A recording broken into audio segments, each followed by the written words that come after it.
Rolling. Oh, wait a minute. Let's see. Sound. Wait for the sound. Oh, Sound. okay, I'm sorry. Sound.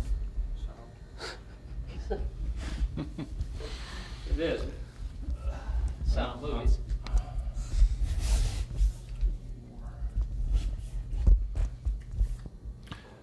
Miss Haywood, there's some photographs here that were made back about 1913 by a photographer who came here named Lewis Hine. See anybody you recognize here? No, sir, I don't. You don't see anybody you recognize? Nobody to tell them to. Who are they? Harvey Haywood and Guy Haywood. Are they relatives of yours? My husband and brother-in-law. Which one's your husband? That tallest one. Uh-huh. What was he doing in the mill at the time? He was golfer. He was a doffer. And what about his brother? He was golfer too. Where were you when this picture was made? I didn't know him then. Oh, you didn't? No, sir. Uh-huh. So how long did the Haywood boys hang around the mills? Did they work there all their lives? Practically, yeah. This is pretty remarkable to find a Hine photograph and somebody who's kin to the people who are in it who can tell us about it. You remember any particular things that happened that would be interesting for people to know about? No, sir, I don't. They just worked in the mill. Just day in and day out? Day in, day out, or night. They worked sometime at night. What kind of hours would they be working during this time? They'd work from 6 to 6. And they had a dinner break? Yeah, they had a half hour. How'd they get their dinner? Well, people carried it to them, or they went home.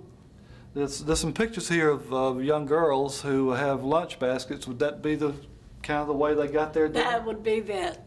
That would be the way they got their lunch for dinner time.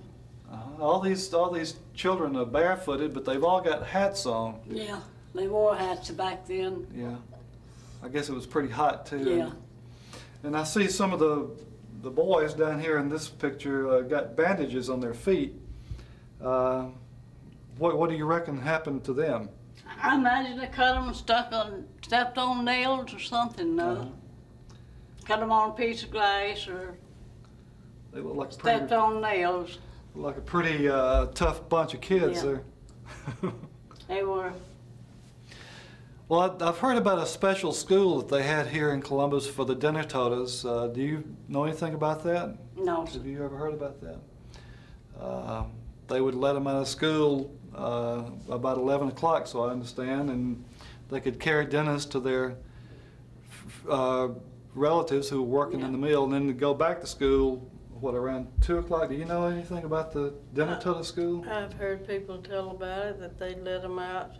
My mother-in-law was one that carried dinners across, and she married the man that she carried the dinners to. Oh. Mm-hmm. But she got out of school in the school months, and she was going to Gerard School. Mm-hmm. So she went across the river to... She went across the river, she picked up the lunch and carried it over to the mill, and then went back across the bridge. And she said there would be 7 or 8 of them in a group. Could be one of these people. Could be. Who made the lunches? The wives and the mothers and the sisters, everybody pitched in. They made the lunches and packed them, and all they had to do was pick up the lunches and take them over and come back. She said it'd take about 30 to 45 minutes for her to take the lunch over and come back. Well, what's in one of those baskets? Vegetables and white meat, I imagine, and bread and whatever they had, potatoes, I'm sure, whatever was in season was what they fixed the lunches with, and they actually cooked them and put them in, and they would put fruit jars with coffee. Oh, with coffee. With coffee. White meat is pork? Pork, and a lot of them carried white meat. I've heard them talk It's about fried white meat and biscuit and whatever was available. They just carried the lunches from the kitchen with us. So the men would bring the baskets home with them in the afternoon or at night when they came off work. They would. And I guess they would, same thing happen the next day. They were working 6 days a week then? Yes, they worked 6 days a week. They usually didn't work on Sunday back then. They was more aware of that Sabbath, and they didn't work on Sundays.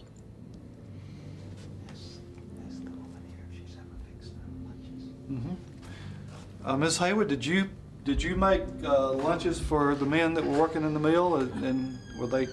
I made it for my husband. Carried it to him. You carried his lunch to him.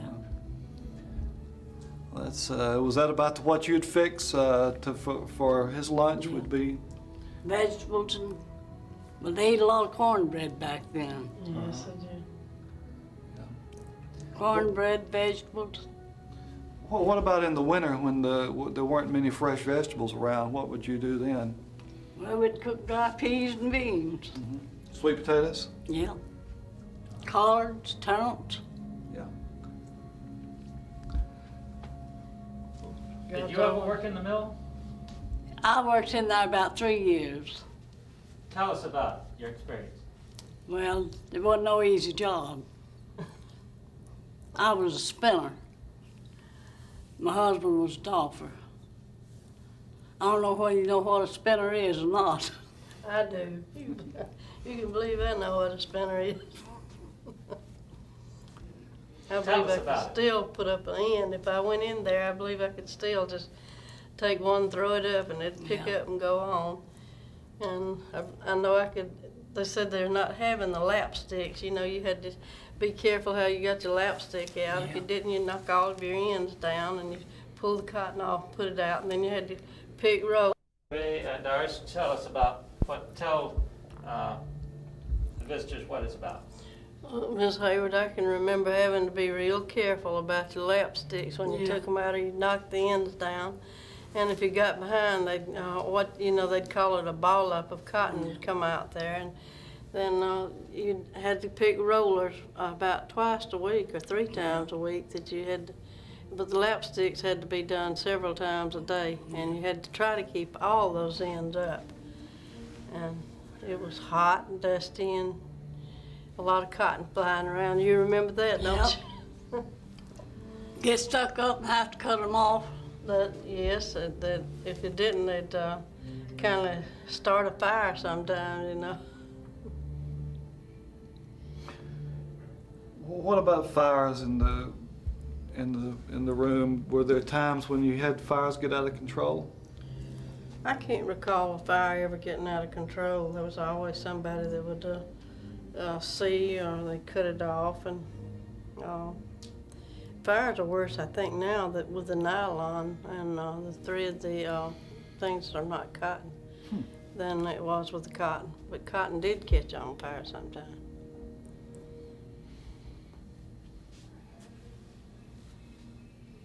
Good. What happened when the mill wasn't working? How did you make a living? Well, it worked all the time, as I can remember. They ran all the time unless there was a strike that I can remember. They were never off that I can recall. Back during the Depression, they had went on short time. But they still had 2 and 3 days Yeah, a they week. had and 2 and 3 would days a change week. around, let one family, you know. Yeah. Did you live in a mill village? No, they just had houses that you rented, and like they do now. Of course, there's more of them than there are now. They've tore so many of them down.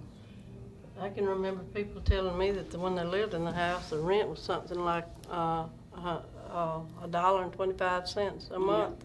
It's cheap. And it was real cheap rent, and it was cheap rent everywhere then, but until World War II, you know, but Yeah. $1.25 was good rent for a 4-room house. Would there be would that just be for the family, or would there be boarders in there too? They had some in Bibb City that could take care of boarders, but for the main part, it was just for the family, the immediate family. And the bathrooms were always on the back porch,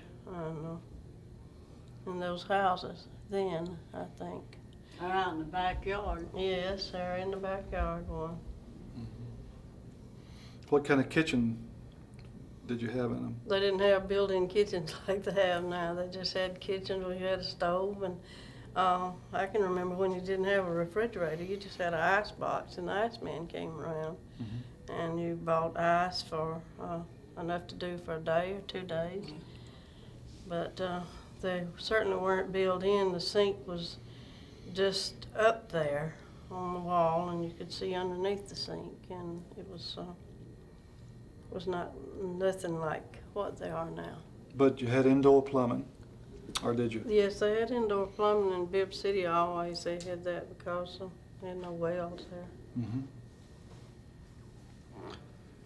What about the other rooms of the house? What was there? Were they all bedrooms? They were all used for bedrooms because people had families that didn't have living rooms and dens like they do now. They would have what they call a front room, and the company would go into the front room and sit, but there'd usually be a bed in there, if I recall. Well, now, Mr. Fussel, you might describe the house that you've got over here and ask them how similar it is to the one where they lived. Yeah, we've built a part of a shotgun house here, and it's not necessarily a Mill Village house, but it's kind of a typical Columbus house. We took parts from here and there from different buildings around town and sort of put them together. How is this different from the ones that you're talking about? Well, now the shotgun houses, the reason they call them shotgun houses is you could stand at the front and see all the way to the back when the doors was open. And the ones in Bibb City were not built like that, but there are some in town still that were built that way. You had this long hall down the side, and that was for no purpose other than walking down because the walls took up room, and you can see where that weren't expedient for the family because it'd have the hall taking up part of the living area. And a lot of people have gotten them now and taken out the hall, and it makes a big difference. And what about the front porch? Did people use the porch a lot? Do you remember that? Yes, they waited out there for the vegetable man to come along, the ice man to come along, and they would take their work out there, their peas and shell it on the front, or whatever they had to prepare, they'd take it on the front if they had to wait for somebody to come by. And I've got several pictures depicting that, people working on the porch waiting for the vegetable wagon. They had the horse-drawn wagons that would come through with vegetables. Scales on the back. When the two of you were working, did they have a little cart they'd bring around with snack food and so forth? Called the dope wagon, yes. They called it what? The dope wagon. Why'd they call it the dope wagon? Because they had drinks on there and Coca-Cola. sandwiches. So Coca-Colas were called dopes? Yes. And do you know why they called them dopes? I don't know why they call them dope, but I guess they had the caffeine in it, and they're using them to kind of pep them up. And do they still call those carts the dope wagon now? Do you know? I don't know. I don't know if they still If have they still them. have them, not? They don't have them. Uh-huh. They have, what do they have now? Vending machines?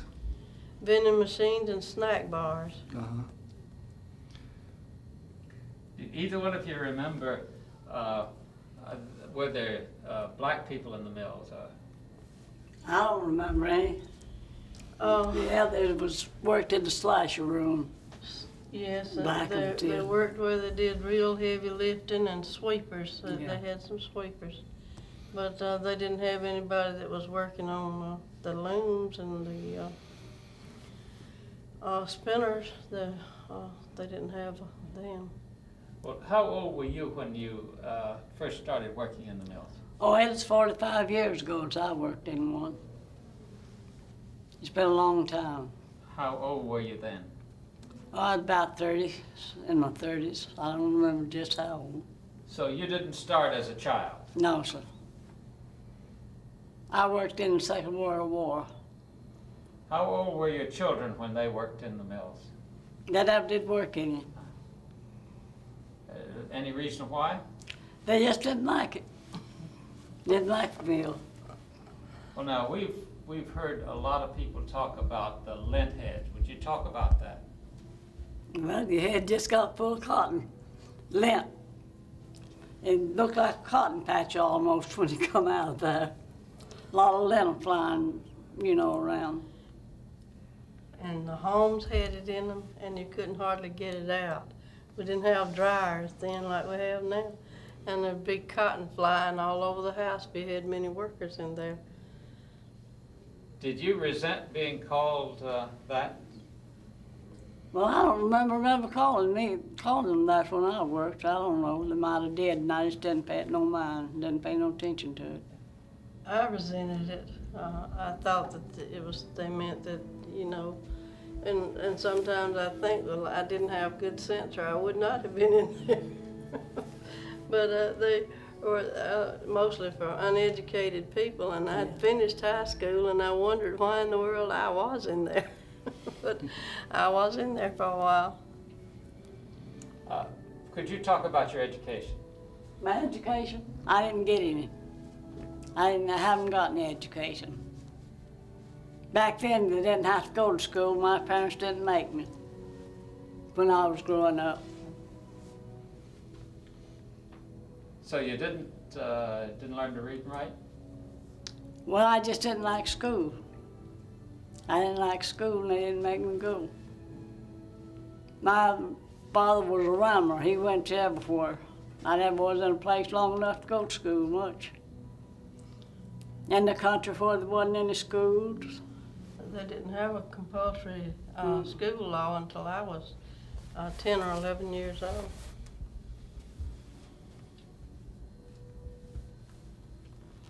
Okay, is there anything else, Mr. Fussel, that you would like to know from these ladies while they're here? Well, I'd like to know if you've ever seen this photograph before you saw it here. No, I didn't. Or do you remember anything about this person, or have you ever heard them talk about him coming in and making photographs? No, I haven't. So the family doesn't have any of these as far as you know? No, they don't have it. Mm-hmm. All the family's dead now. So who first saw this who came in here and saw that this was somebody that was kin to you? My oldest son, Uh-huh. What'd he say? he told me about him being here and brought me over here to see it. Yeah. That's the first So I know. y'all was surprised to see him? Yeah. Yeah, well, I was surprised to see you. That's great. Do you recognize any other people in the photographs? No, sir, I don't. A lot of them was before my time, I imagine. Mm-hmm. You know, when I was a child Mm-hmm. Where were you born? in Alabama. Lots of people around here seem to be born in Alabama. Yes, sir. What part of Alabama were you born? I was out in the country down below Sylacauga, Alabama. I was born in Ozark.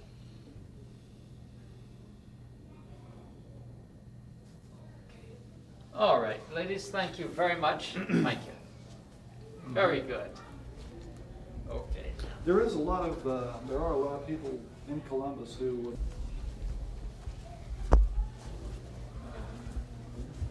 Boy, you're gonna run the movie for you.